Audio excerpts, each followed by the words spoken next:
friends, I'm Annie Botticelli, and welcome to my Aquarius April 2025 Astrology Horoscope Forecast. I'm calling the theme of this month for Aquarius, Fortune Favors the Fearless. Get ready to receive, and we'll talk all about that. This is for you if Aquarius is your sun sign, your moon sign, your rising sign, or any other Aquarius placement you're listening for. What I'm going to talk about here is part of your astrological picture. And very late degree Aquarius friends, so birthdays like February 15th through the rest of the sign, or Aquarius degree 23 degrees through the rest of the sign, I suggest you additionally listen to my Pisces report, as your very late degree friends will benefit from both readings. All right, so let's talk about these fortune opening transits and take them piece by piece. First of all, just to give a little bit of context, we are still in eclipse season. That second eclipse in March just happened in the couple of days before it turned into April. We are still hot with those changes, including the last eclipse in the Aries Libra eclipse cycle, which is joining all of this other Aries energy. We'll talk about that soon. And also including a Virgo eclipse that is activating the second round of Pisces Virgo eclipses since the end of 2024, and this rhythm will go into 2027. Okay, so I'm not going to talk too much about all of that because I covered that really well in the March reports, which you can find on Spotify, you can find on my YouTube channel. But just to kind of present April here, we're still in those changes. Eclipse news, non-negotiable occurrences, trajectory shifts, radical fork in the road occurrences happening at this time. So we're in that climate this month. That is not going away. We are zipping forward. Jupiter having gone direct in February. We're really feeling that forward movement now. Mars went direct at the end of February, not going to be completely clear of its post-shadow retrograde until into May, but pretty zippy. We'll talk about that too. But these are just kind of some things that are happening. Some other general information to know is that we do have a lot of water still carrying over. Ceres, Saturn transiting North Node, Venus in retrograde, and Mercury for a little longer, all in Pisces. So this energy is lighting up your intuition, your inner quiet world, your sacred space, that place where you rest and regenerate. But at the same time, we have these crazy, fearless Aries energies. All right, so the combination of these means that the watery pot is going to be put to a boil with all of this fire energy, including the carryover of that eclipse. So let's talk about these fortune opening transits. All of this energy in Pisces, particularly transiting North Node, is very much a karmic placement, as is Saturn. These are longer term placements. Now we have Venus moving through retrograde until April 12th, and then not getting its full frogginess back until May. But all of this energy is in your house of finances. So this energy of fearlessness, the post-eclipse fearlessness of, these changes that have been implemented, and now you get to greet whatever has come, your way from these, however you want to. But all of this Aries energy is saying fearless. And fortune favors the fearless. So Neptune now in Aries for the first time in it hasn't been in Aries for, maybe 150 years or so, but it's changed signs. It was in Pisces for 14 years. Now it's in Aries as of late March. This is a new thing. The sun is there. Chiron's been there for a while. Will still be there for a while. Eris is there for a long time. Will still be there for a long time. Mercury will join the Aries party, and you will feel this fearless energy. All right, so we're talking about your destined path in wealth and self-sufficiency. The second house is about wealth and self-sufficiency. So all those Pisces placements I listed have to do with that space. The North Node energy talks about releasing the old security patterns and trusting the unknown. This is the way where that trust will help you to unleash and unlock the fortune. Saturn, the way that you can be fearless with Saturn here is to do the work. The rewards are going to come to those who do the steady efforts, and where you may want to be fearless at this time and get ready to receive is with Saturnian lessons. So if you've been working hard in your finances, trying to turn your material experience around, you may start seeing those fruits of your labor show up in a major way. And if you I have not seen them yet. Just stay strong and keep Saturning. Saturn's the skeleton that animates our lives. It's the hard work. It's the hard substance that, that holds everything together. So with all of this energy in Pisces, fortune is favoring the fearless through trusting your instincts and embracing this new approach to wealth and to your worth. Also, this energy of getting ready to receive, back to Saturn, hard-earned rewards can definitely manifest now, but you might not, if you don't see them yet, you may start to see signs. And of course, the Venus retrograde in your house of finances is helping you bring opportunities back from the past, or helping you to go back and be able to take advantage of missed financial chances. You may get a second chance financially at this time, and that's very exciting. So Aquarius, to take advantage of this energy, to get fortune's favor, say yes to unexpected financial opportunities, as long as they honor the Venus retrograde rules that I have outlined in my book, Planetology. I'll give you a few here. Make sure these are low risk, experimental still. All right. So if there's something that's high risk where you can completely lose everything, that's Venus retrograde is not the time to do that. Unless you're very intuitively driven. Otherwise, in general, that is not well indicated. Aquarius can rework old business models, money plans, old financial contacts, or go back to doing something that you did before, and clear up those old self-worth wounds.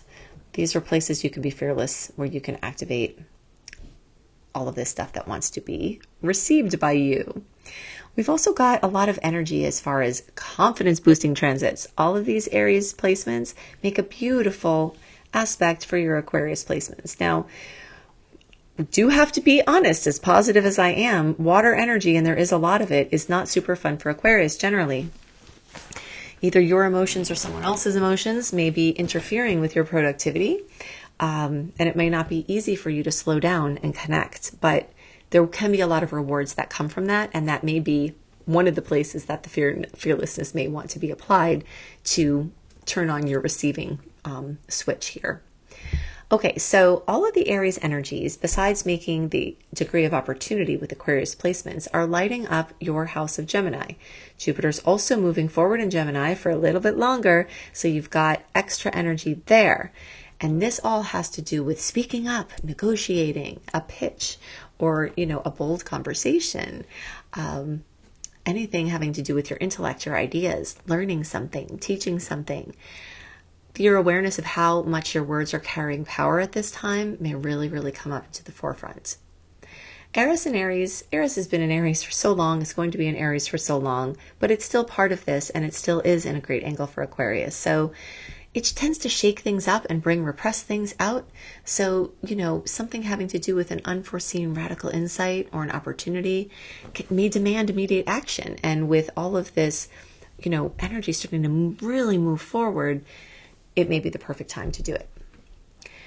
Okay, so with this energy accentuated in the third house of Gemini, with Jupiter moving forward in Gemini, this may really be the right time where the right words, the right pitch, the right connection, the right social contact can deliver an unexpected windfall, and that is definitely possible.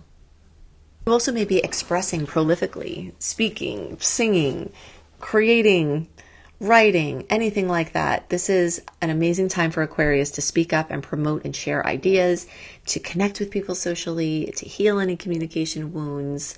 If any past rejection is lingering, if there's awkwardness between you and someone else, this may be a time that you can rectify that. And also be ready for a surprise offer or a conversation that is really enlightening, because a lot of things, major things, are brewing in this arena of your life.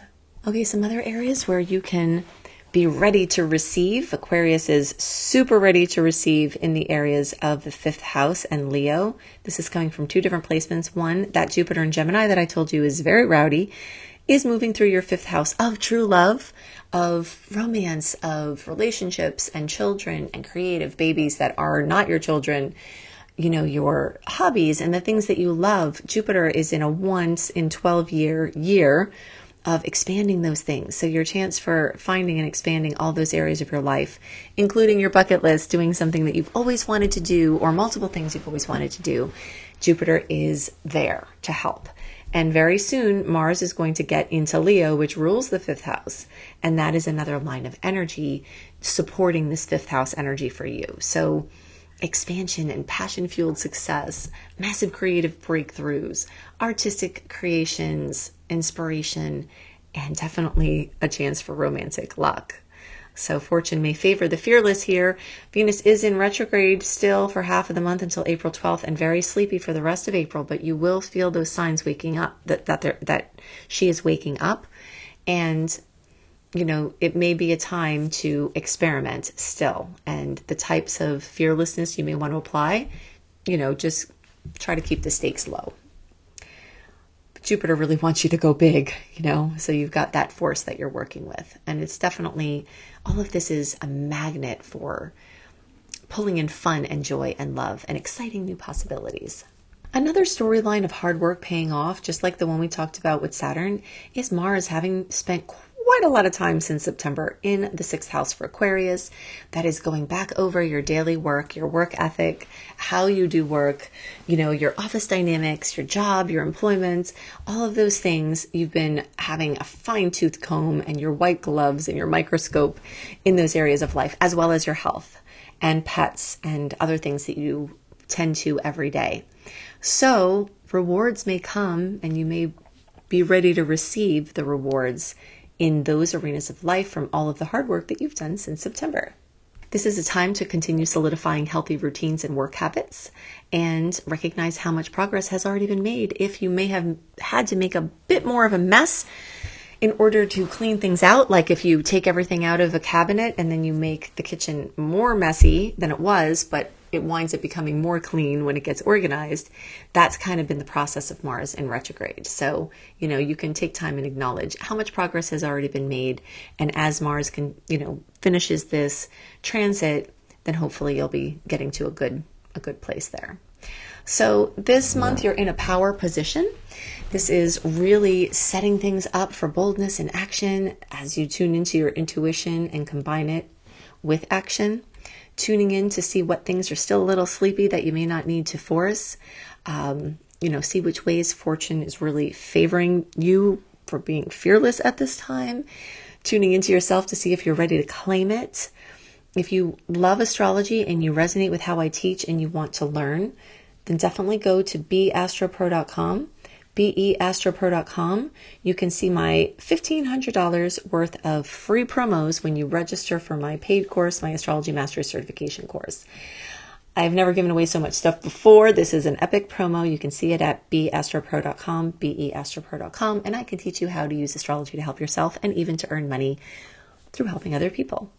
If you love my content, sign up for my free email newsletter because YouTube does not let you know every time I post, and I am posting weekly reports, which people are very much loving. New moon, full moon, and the monthlies still for each sign. But I'm having many long-term viewers say that they are not seeing me pop up anywhere. So to remedy that, if you go to anniehelpsyou.com, sign up for my weekly newsletter, then I will send my content links out weekly and you won't miss anything. Plus you get a ton of other goodies, including my monthly written star report with my sweet and salty dates. So you can go to anniehelpsyou.com for that. I hope you have a wonderful month and I'll see you in my next report. Bye for now.